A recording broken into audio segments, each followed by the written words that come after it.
Salut à tous, c'est Axel de testmobile.fr, je suis au CES 2015 sur le stand d'Acer et j'ai dans la main une petite tablette 7 pouces, la Iconia Talk S, Talk comme parler, puisque effectivement c'est une tablette qui permet, comme son nom l'indique, de s'en servir comme on va dire smartphone et donc de passer des appels. C'est une tablette qui n'a pas été dévoilée à proprement parler pour le CES, mais elle n'était pas visible à l'IFA. En fait, elle est sortie enfin, elle a été dévoilée entre les deux, courant décembre, et elle est d'ailleurs disponible dès maintenant, on va dire courant, ouais, fin décembre, plutôt début janvier.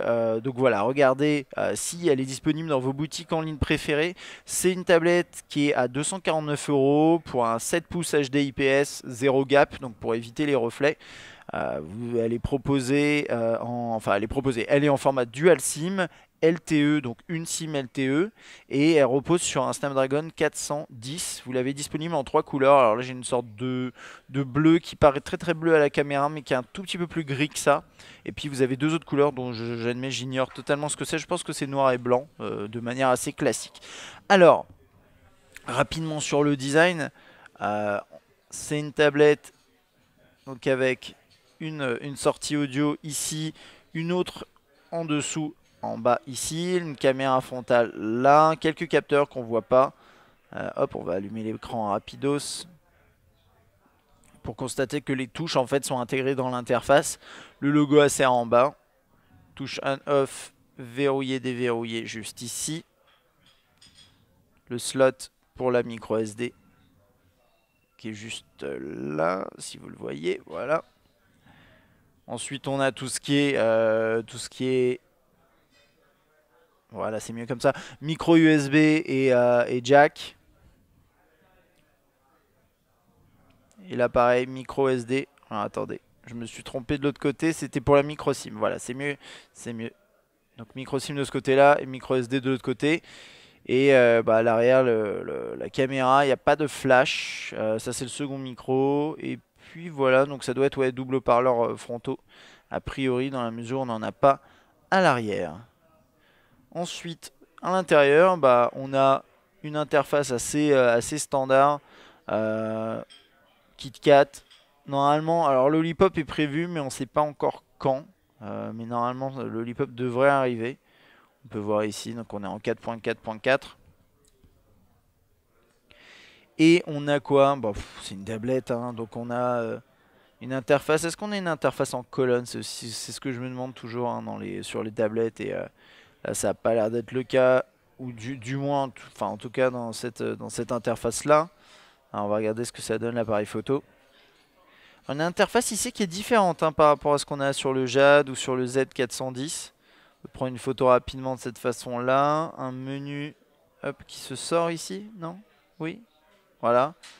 Hein, j'ai activé un mode comme ça avec dual. Non, je sais pas. Je sais pas du tout ce que c'est. Ok. Ça permet apparemment de faire des modes. Bon, je découvre, hein, c'est une prise en main, donc c'est normal. Ah, d'accord, c'est la possibilité de faire ça. Ok, de prendre une photo pour chaque zone. Intéressant. Donc par exemple, regardez. Je vais prendre une photo hop, pour cette zone-là. Voilà. Ensuite, je peux prendre une photo d'autre chose. Voilà. Encore autre chose. Ça donne ce genre d'assemblage. Pourquoi pas? C'est pas inintéressant. C'est pas inintéressant. Donc ça, c'est une fonction que j'ai sortie, je sais pas trop comment. C'était en appuyant ici. Et donc, attendez. Je vais voir si je peux réussir à sortir le menu ici. Non, il veut pas. Ouais, il y a une sorte de bug chelou. Mais bon, ça, on verra si on la teste. Alors, je suis pas sûr vu que c'est une tablette et qu'on n'a pas l'habitude de tester les tablettes. Donc, je vais pas m'engager sur un test, mais en tout cas, c'est un produit qui a pas l'air inintéressant. C'est vrai qu'un format 7 pouces comme ça, vous voyez, vous pouvez le tenir dans la main et passer des appels. Alors bien sûr, après mettre dans votre poche de jean, c'est un peu compliqué, voire pour le coup plutôt impossible. Mais dans une poche intérieure, éventuellement d'un manteau ou d'une veste, ça semble envisageable, mais quand même difficilement. Ça, c'est en fait le problème de ce genre de format, c'est qu'à la fois c'est très pratique. En tant que tablette, c'est super confortable. À la fois, vous avez de l'espace et en même temps, vous avez un format qui est plutôt compact, assez fin, tout ça.